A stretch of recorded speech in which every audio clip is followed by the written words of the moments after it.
ఎప్పుడయ్యా అంటే వచ్చే బుధవారం, అలాగే గురువారం 19, 20 తారీఖు గురువారం నాడు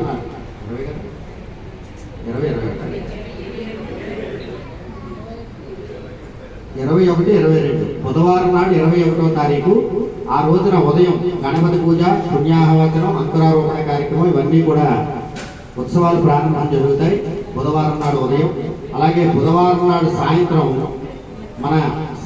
ఈ సంవత్సరం మన దేవాలయానికి విశేషంగా సువత్సలా హనుమత్ విగ్రహాలు వచ్చాయి.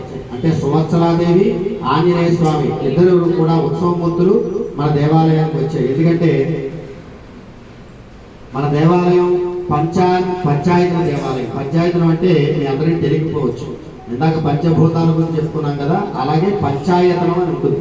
మన దేవాలయం గణపతి పంచాయతన దేవాలయం. అంటే గణపతి, శివుడు, అమ్మవారు, అలాగే విష్ణువు స్వరూపమైనటువంటి రాముడు, ఆంజనేయ స్వామి అనుకోవచ్చు.